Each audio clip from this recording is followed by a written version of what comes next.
Okay, तो चलिए भारतीय बाजारों में कामकाज की जो इस समय स्थिति है पहले उसका जायजा ले लिया जाए, उसके बाद बाकी के एक्शन पे फोकस करेंगे। तो कल आपको याद होगा बहुत तगड़ा प्रेशर था, 5.5-6% के आसपास का दबाव भारतीय बाजारों में देखने को मिला है। उसके बाद आज स्क्रीन बेहतर थी क्योंकि ग्लोबली कुछ संकेत बेहतर होते हुए नजर आए, तो हमने कुछ मोमेंटम दिखाया, गैप अप के साथ शुरुआत करी, पर ऊपरी स्तरों पे आज की हाईलाइट है कि हम टिक नहीं पा रहे।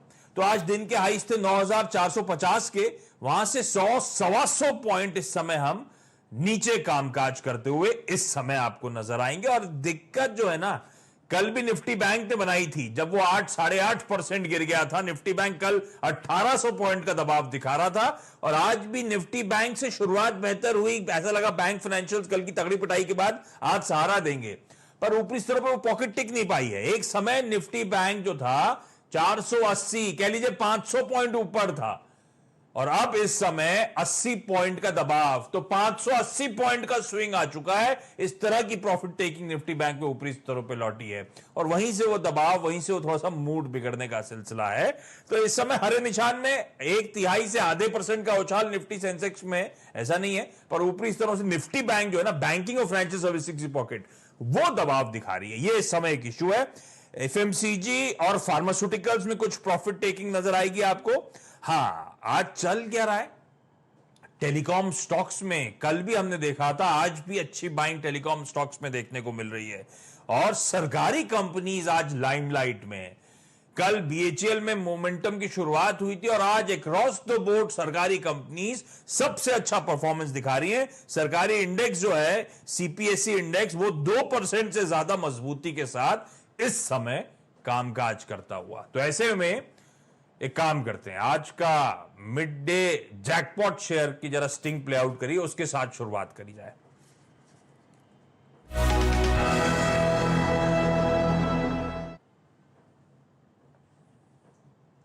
तो आज मैंने कहा सरकारी कंपनी इसका दिन है, तो एक सरकारी कंपनी लेकर आया हूं आपके लिए और एक बहुत बहुत कंपेलिंग वैल्यूएशंस पे कंपनी खड़ी हुई है, मैं उसकी बात करूंगा। यह कंपनी है garden reach ship builders and engineers. मैंने बहुत बहुत कंपेलिंग क्यों कहा, आपकी स्क्रीन पे बैलेंस शीट के आंकड़े आएंगे, जो छमाही की बैलेंस शीट आती है सितंबर की। कैश 102 करोड़ का, बैंक बैलेंस 2750 करोड़ रुपए के, कैश और बैंक में 2850 करोड़ रुपए हैं इस कंपनी के पास। इसके अलावा फाइनेंशियल एसेट्स और अदर करंट एसेट्स देख लें, यानी कि एफडी जो करती हैं कंपनियां, 1770 करोड़ रुपए वहां पे पड़े हुए हैं और महज 37 करोड़ रुपीस की नाम की बोरोइंग है बस। तो मैं कह रहा था 2850 करोड़ रुपए का कैश, ये फाइनेंशियल और करंट एसेट्स 1770 करोड़ के।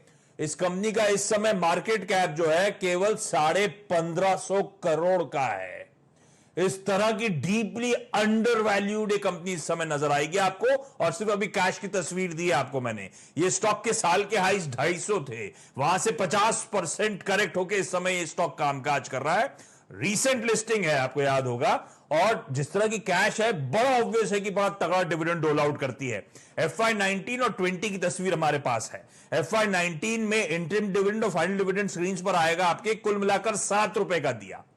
FY20 में ऑलरेडी 5.25 रुपए का तो इन्होंने इंटरिम डिविडेंड दे डाला है, अभी फाइनल डिविडेंड आना बचा हुआ है।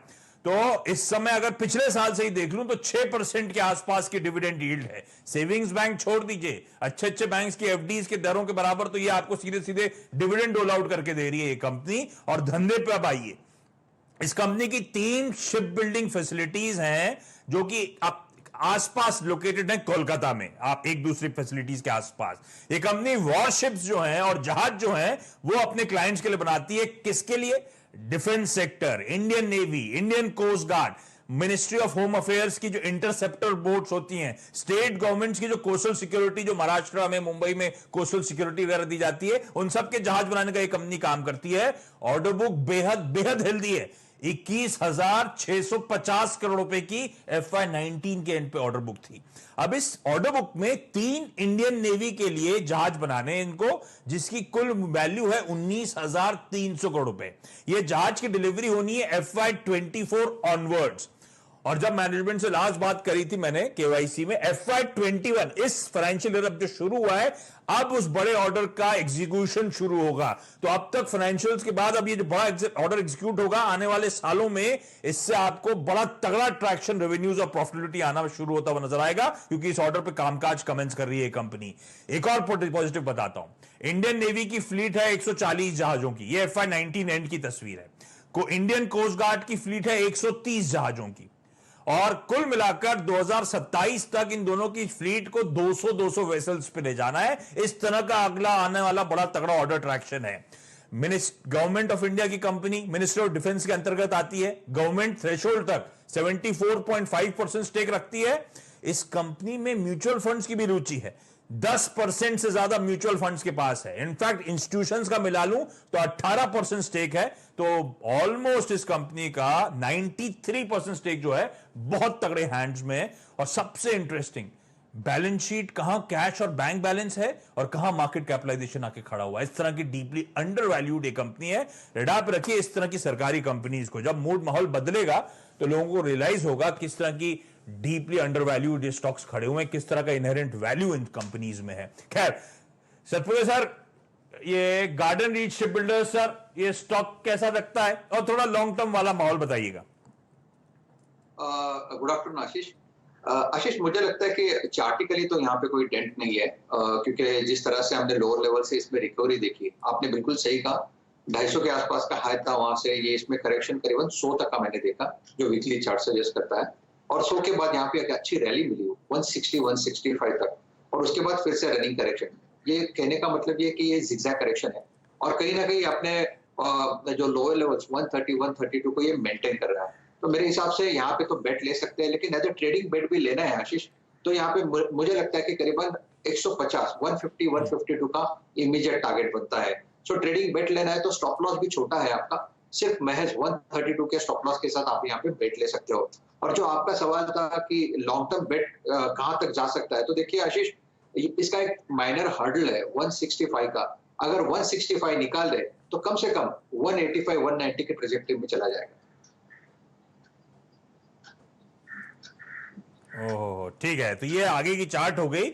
मैं सिर्फ फंडामेंटल्स हाईलाइट कर रहा हूं, और गजब के इसकी बैलेंस शीट ही सारी चीख चीख के कह रही है कि किस तरह की डीपली अंडरवैल्यूड है कंपनी, और अब वो बड़ा ऑर्डर एग्जीक्यूशन की शुरुआत होने वाली। तो इस तरह की कंपनी से डाप रखेगा। FY21 से FY24 के बीच में 19,000 करोड़ रुपए की ऑर्डर बुक एग्जीक्यूट करने की तैयारी। और अब फाइनेंशियल लंपी बिजनेस है ये, कभी फाइनेंशियल कमजोर। अब ये जो FY21 ऑनवर्ड्स है वो एग्जीक्यूशन का फायदा इस कंपनी को मिलना है, रडार पर रखिएगा।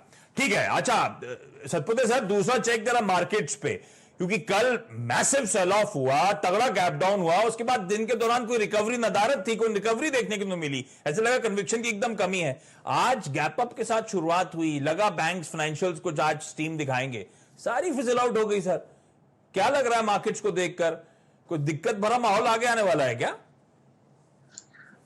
देखिए आशीष, यहाँ पे हमने लोअर लेवल से एक रिकवरी देखी 7,500 7,700 से हम लोग लगातार बाइंग की ही चेष्टा कर रहे थे, और कहीं ना कहीं हमें लग रहा था ये 10,000 तक जाएगा, और गया भी 9,850 9,890 तक ही गया।